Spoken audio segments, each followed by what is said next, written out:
A ABNT é sigla para Associação Brasileira de Normas Técnicas. Nós veremos uma importante norma, que é essa norma brasileira, número 6023, atualizada em 2018, e aí recebeu uma correção no ano de 2020, na forma de errata. Sempre eu gosto de mencionar que, conforme vocês já souberam, por explicação, que o Comitê Brasileiro 14 da ABNT é responsável por atualizar as normas. E por ser uma entidade vinculada à ABNT, que é uma entidade privada, todos os seus documentos são, portanto, comercializados, são vendidos. E essa última atualização da segunda edição, ocorrida em 14 de novembro de 2018, e a correção ocorrida em 24 de setembro de 2020, a chamada versão corrigida 2, ela tem uma alteração de quantidade de páginas em relação à outra versão. E nessa, por exemplo, nós temos 68 páginas. E se alguém, no mês de março, entrasse nesse link que aparece na tela, a fim de adquirir essa norma, ela sairia pelo valor de R$ 239,40, tanto o formato eletrônico, o qual, após o pagamento, é enviado por e-mail, ou mediante o formato impresso, que normalmente é encaminhado via correio. São apenas informações para que nós possamos entender que essas normas são vendidas pela Associação Brasileira de Normas Técnicas e atende uma extensa área que envolve a parte da administração, a parte da educação, os sistemas financeiros e assim por diante. Uma coisa muito significativa quando nós estudamos referências. Eu gosto de dizer assim, é possível guardá-las levando em conta os nossos 10 dedos da mão.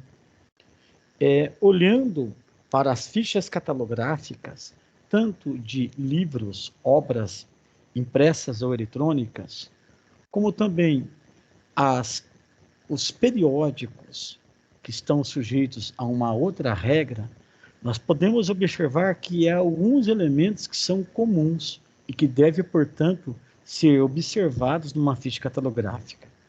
O primeiro é a autoria. Quem fez o documento? Quem é o autor? Quem é a autora? Quem são os autores? Quem são as autoras? O segundo elemento é o título da obra. No caso de livros, nós demos o destaque ao título da obra. No caso de revistas, nós demos destaque ao título das revistas. A terceira informação diz respeito ao subtítulo, e normalmente o subtítulo não recebe nenhum tipo de destaque. A quarta informação, no caso de obras estrangeiras, diz respeito a quem fez a tradução da obra da sua língua original para a nossa língua portuguesa. E a indicação desses dados são transcritas em ordem natural. Prenome, entrenome e sobrenome, somente as primeiras letras maiúsculas por serem substantivos próprios. A quinta informação diz respeito aos dados da edição. Nós somente vamos iniciar essa informação quando for a partir da segunda. Quando for a primeira edição, nós suprimimos essa informação, conforme nós veremos nos nossos exemplos da aula de hoje. A sexta informação diz respeito ao nome da cidade, matriz, ou seja, a sede administrativa onde se localiza a editora. A sétima informação tipográfica diz respeito ao nome principal da editora. A oitava informação ela é extremamente importante, independente se a obra for primeira edição ou se for da segunda edição em diante. Esse dado coletado da ficha catalográfica estará presente tanto nas referências como também nas citações diretas e indiretas, conforme nós veremos nos nossos exemplos da aula de hoje. E a nona informação diz respeito à quantidade de páginas que foram consultadas de um livro ou de uma revista. Nós veremos que em algumas situações esses dados serão opcionais e em outras situações esses dados serão obrigatórios. Daqui a pouquinho vou mostrar os exemplos em que circunstância são obrigatórios e ou facultativos. E a última informação, a 10ª, eu posso inserir entre parênteses ou entre colchetes as informações complementares, a fim de explicitar alguma informação que não seja compreensível, que não seja, vamos dizer assim, visível ou que qualquer pessoa seria capaz de compreender. Então, aí eu vou dar alguns exemplos em quando que eu poderia estar inserindo essas informações complementares de ordem facultativa. Olha, se nós formos documentar as referências, elas vão ficar desse formato.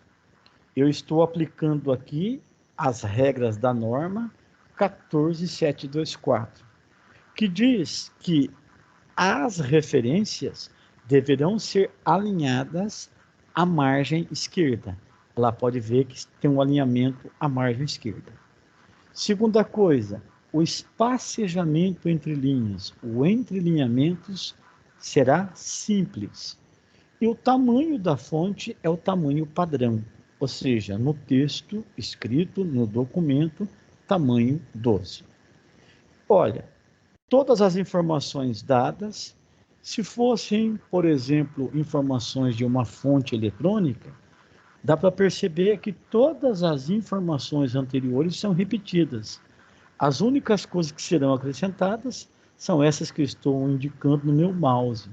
A partir dessa quinta informação da linha de baixo para cima, eu acrescento disponível em, coloco 2 pontos, extraio da barra de ferramentas o link ao URL, coloco o ponto, em seguida insiro a informação acesso em, coloco dia, mês e ano, o mês abreviado só com 3 letras, as informações entre dia, mês e ano sem preposições, e em seguida coloco vírgula e acrescento o horário em que houve o acesso àquela informação. Daqui a pouquinho nós veremos alguns exemplos. Maravilha.